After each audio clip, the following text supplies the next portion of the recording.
Hello, listeners. If you haven't liked, subscribed, or followed the Sounds of Living podcast accounts, you could find us on Instagram, TikTok, Facebook, and Patreon at Sounds of Living Podcast. Any donation would be greatly appreciated to help support my journey of taking Sounds of Living around the United States. Thank you.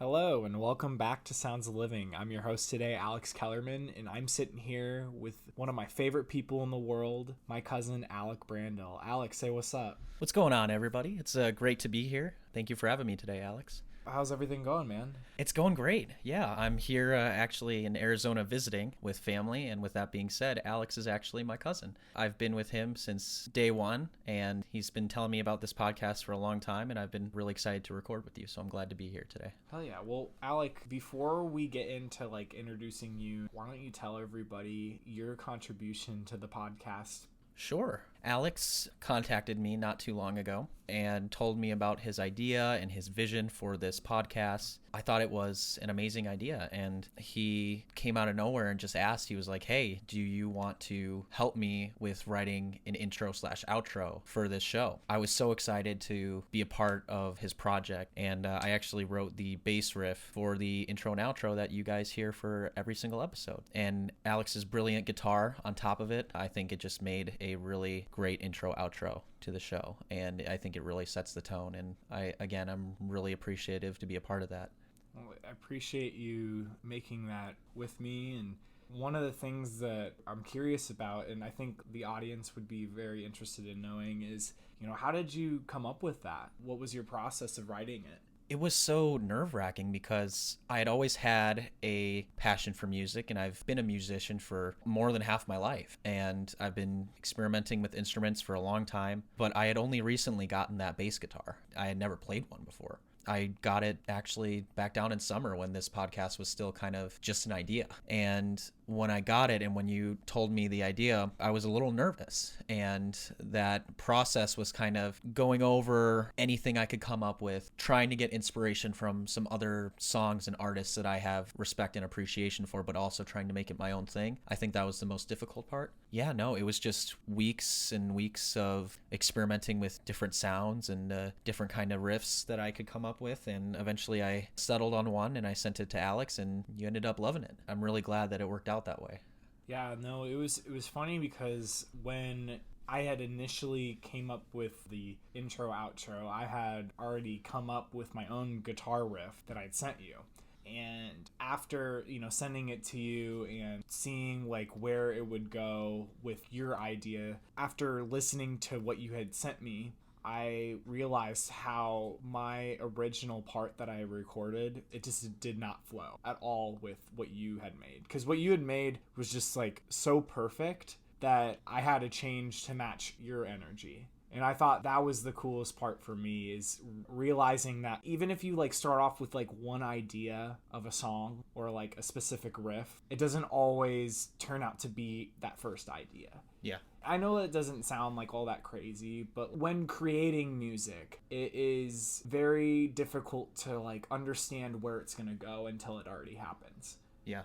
And I thought after recording the first part, I was like, okay, this is what it's going to be. And then realizing oh my gosh, I can make this even better if I had it be more in tune with what you made. And it's just funny how that whole process works in recording and trying to make it all come together and sound like it flows and it makes sense for what it is that it's being made for. You know what I mean? Yeah, absolutely. I do remember, now that you mention it, that first draft that you sent me, that's what I was kind of working off at first. But again, the riff that I eventually sent you, I kind of just picked up the guitar one day and just spat something out, and I really liked it, and that's when I sent it to you. Appreciate it. Yeah, I wanted to make sure that everybody knew that you were a big part of why this podcast is even a thing. thank you again for helping with the intro, outro. And why don't we get started on your episode? Why don't you tell everybody about who you are, what you're about, and your relationship with me? I know that you and I are cousins, but why don't you go into more depth on what our life has been like since we've known each other? Yeah, of course. So me and Alex are cousins, but we've lived pretty far apart ever since, we both can remember. There was a time where Alex and I lived a little bit closer to each other when Alex lived in Missouri. He lived in the Midwest and I also lived in the Midwest. Him and I also participated in band, and that's kind of where our love for music started. But yeah, as long as I can remember, we've kind of been far apart, so we haven't really been able to see each other as much. But it's been a great 22 years. I mean, just getting to know you and being with you, and I've always seen you more as an older brother to me because I never had an older brother, and I've always been the oldest. I have got my little sister who will be recording an episode shortly, I'm sure. But yeah, I didn't really have a lot of people to look up to in my life besides my parents. But it was nice having you be there at the age that I was, and because we're so close in age, even our birthdays are close. Alex has kind of always been an older brother to me. That's kind of how our relationship works, and we're just really close like that. And I'm really appreciative and thankful to have that bond with him. And I'm glad that it goes even further with the music that we love and the passion for music that we share, which is why I think I was so on board with this podcast and so excited about it when you talked about it. But yeah, Alex is basically like my older brother. Hell yeah, man. We've always been day one buddies, hands down. We're always there for each other no matter what. So Alec, what are you doing currently? So right now I'm actually an acting major at Illinois State University. Although I am an acting major and theater is my first passion in life, although it didn't necessarily come first in my life. I've been a musician for almost as long as I can remember. I've loved music since I could remember. Me and Alex actually used to practice together when we were in band way back in the day. I would take my trombone and he would take his trumpet and we would just kind of play along. But yeah, as I got older, I started to experiment with a little bit with more instruments like piano and guitar, and it's been an absolutely lovely journey just starting to get to know more instruments and being able to play the stuff that I actually grew up with. Hell yeah.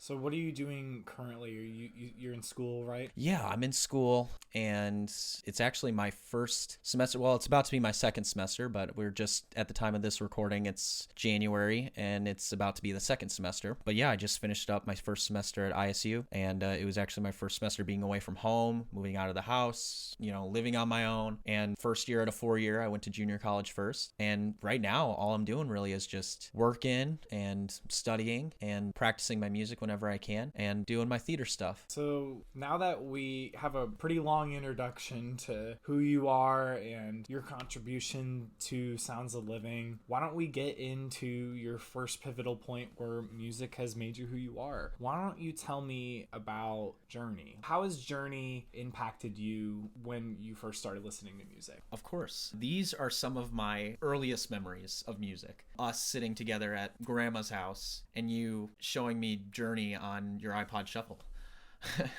Up to that point, really, it had only been like music that my parents would play in the car or on the radio even. I think even back then, Bluetooth wasn't really a big thing. We didn't have it in our cars. So yeah, we would just play the radio, and my mom would sometimes play music while she was cleaning the house. But really, that was all the introduction to music that I had. I didn't have any way of playing it. I didn't have any way of really listening to it. And so you having an iPod Shuffle was like the coolest thing in the world to me. And whenever we would visit Arizona, you would show me. Journey was one of those first bands that I can remember really connecting with and really being like, wow, I actually know the name of the singer of this band. I know the name of the band and I know most of their songs. And that was because, you had shown me all that.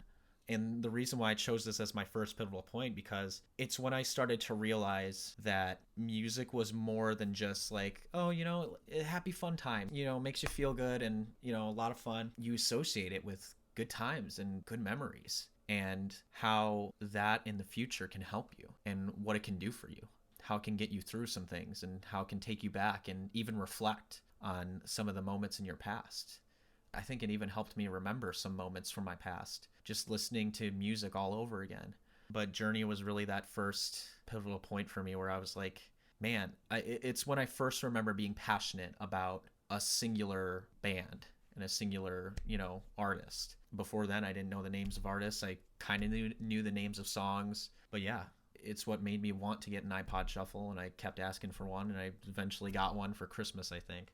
And it all just kind of started from there. It really started from Journey and being like, wow, this music is so comforting, and it reminds me of family and what that can do for me even when I'm away from my family, even when I'm so far away from the ones that I love the most. And that's really what it did for me. And you showed me all that. Really, you really showed me all that.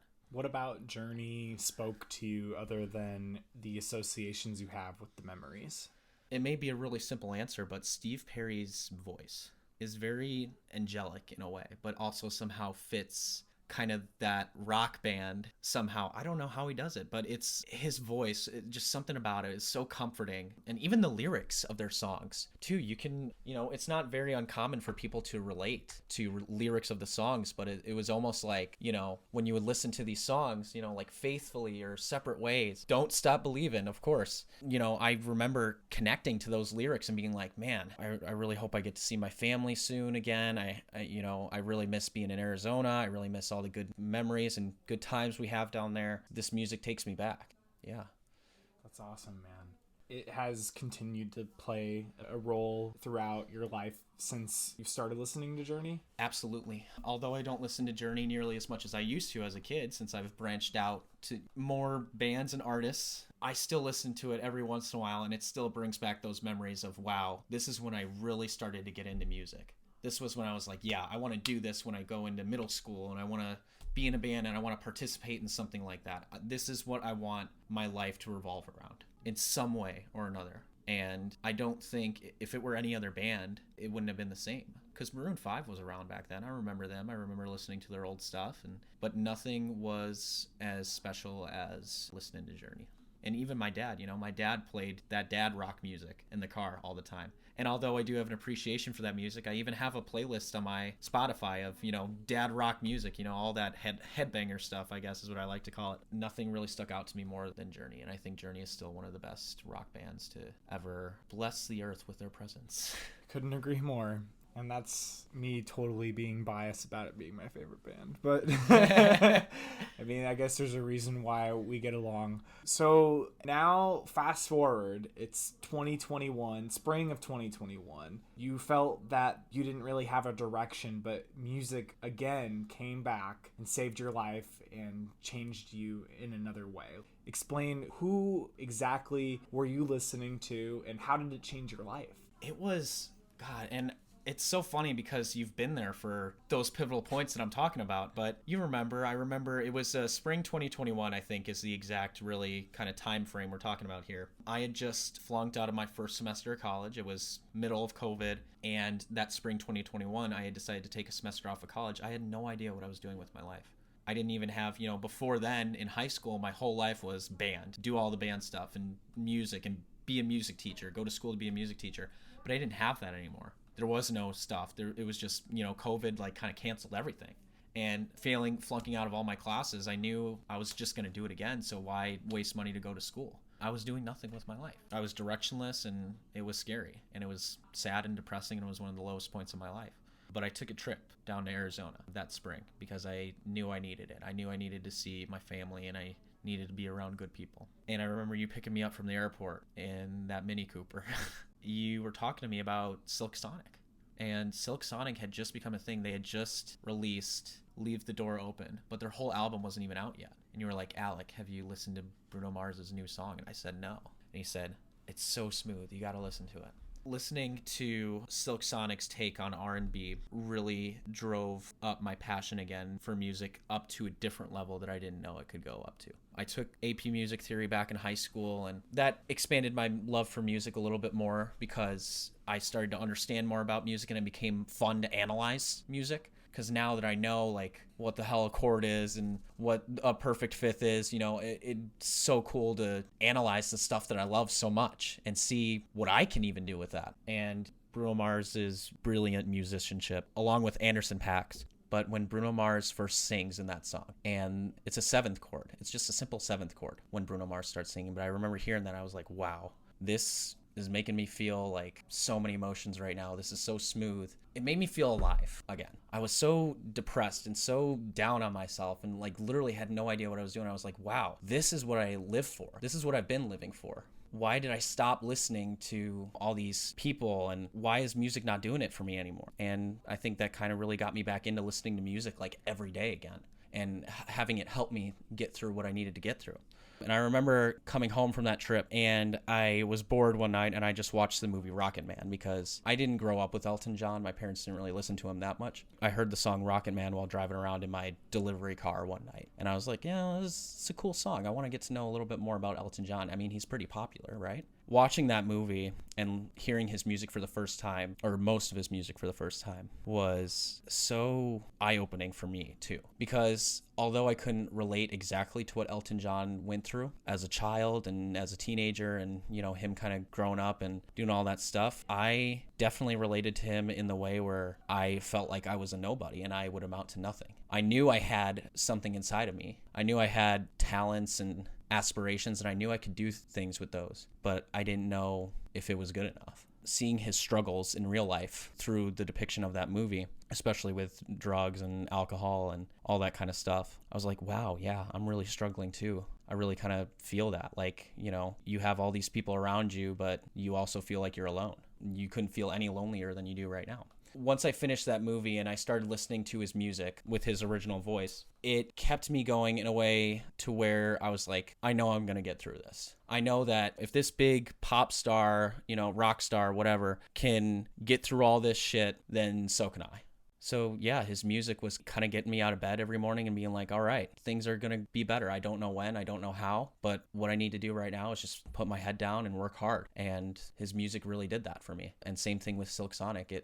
Silk Sonic kind of like revived my passion for music and reminded me that I needed to keep going in somewhere down that path. And then Elton John was kind of like a reinforcement of get out of bed, do something. And you can get out of whatever thing you're going through, no matter how hard it is, no matter what it is. At the time, I wasn't struggling with drugs or alcohol. I was just lonely. I was depressed. I had nothing going for me, literally nothing. Insecure, low self-confidence, everything. If he can get out of all the drugs and all the alcohol and all the toxic environment he was in, why can't I? So it was more just his life story rather, and like, of course the music is fantastic, but like you were referring more to the movie. Yeah, the movie is really what kickstarted it all, and I guess I did stray away from the music a little bit more. Was there like any particular song, or was it just like his whole vibe in general? I think it was his whole vibe in general, honestly, because the lyrics to his songs were more so, they were less related to what I was going through in my life and more so just a general like pick me up kind of thing. And then for Silk Sonic, was it just how it made you feel? It was how it made me feel, and Silk Sonic showed me how cool music can be. When creative people with a hardworking attitude and talent get together and what they can do. It inspired me with how good that music was. You're more looking at the lifestyle of these musicians in this pivotal point and how their actions and their decisions and how they've approached their conflicts. And I mean, for Elton John is the more of the conflict part, but Silk Sonic being more just like talented people coming together and creating something incredible. That combination of those two artists and what you were going through at the time made you realize, shit, like I can get through this, I can figure this out, I can move on, I can improve myself, I can make myself whatever it is that I want to be. Is that what you mean? Yeah, I think that's a great way of putting it. I'm not so great with words, which is why I was a little nervous to come onto this podcast. But yeah, it really all just sums down to these artists and their attitude towards life and towards music, and their own music is what really inspired me. Listening to their music was the reinforcer to everything that I knew I needed to do. I knew I needed to get off my ass. I knew I needed to stop feeling sorry for myself. I knew I needed to find something to do, and if I wasn't going to be music education, what am I going to do? That makes sense. So now that it's been a few years or 2 years since you had that like pivotal moment happen where it shifted your brain into thinking, okay, I'm going to go into work mode and go towards this life that I want, right? Elvis Presley comes along, and it is the last semester of you finishing up junior college, or in other places they call it community college, and you're moving out of your house. Why don't you explain like how Elvis just kind of trampled into your life? Like, how did he fall into that moment? Yeah, it was so interesting, and I really didn't think that he would play such a big role in the upcoming months of me getting close to being done with junior college and getting close to going to a 4-year. But after that whole, Sonic and Elton John thing, that's when I finally found theater. That became my number one passion, and that's when I started to really gain a respect for that kind of art. And that's when I decided, I was like, hey, this is what I want to do for the rest of my life. And once that started, I went back to school, to junior college, and I redid my first year and got through it, and I redid my second year and got through it. My second year was a little bit rougher because I was balancing so many things. It was 2022, 2023, and I remember kind of pushing myself to my limits physically and mentally. And when 2023 kind of came along, towards the middle of the semester, like I'd say like April or, even getting closer to like May, I was like, what do I have to show for all this? What can I do with everything that I've done the past couple of years? Because I'm not going to go away with an associate's degree. Should I stay? Should I stay at the junior college for another semester or two and get my associate's? And that's when I started listening to Elvis. And he was, fairly popular artist. I'm sure you've heard of him. But I didn't know much of his music. I knew the very popular ones, like Can't Help Falling in Love, Hound Dog, Jailhouse Rock, all that kind of stuff. But I didn't know him, and I didn't know his story, and I didn't know most of his music either. And then I listened to the song If I Can Dream that he performed at his comeback special, 1968. And that was the most I have ever connected with a song up to that point. And originally, when you think about it, originally the song was written as I could be wrong, but I believe it was a protest song. It was after Martin Luther King Jr. had gotten shot. And Elvis was supposed to perform a Christmas song at his comeback special, but instead he wrote If I Can Dream and performed that instead. I kind of took his lyrics at the time without knowing the backstory of the song. I took the lyrics at the time and I was like, wow, at this point in my life, I've done good things. I've kind of gotten myself back off my feet, but what now? What do I do? I was going through so many hard things, and it was really just interesting time in my life because I felt like I was really lonely and, really wondering where I would go next. How can I get myself out of this dark place in my mind that's kind of been going on? So you were struggling from 2021 on. That was still something that you were working on. Absolutely. It was a process. I definitely gotten better.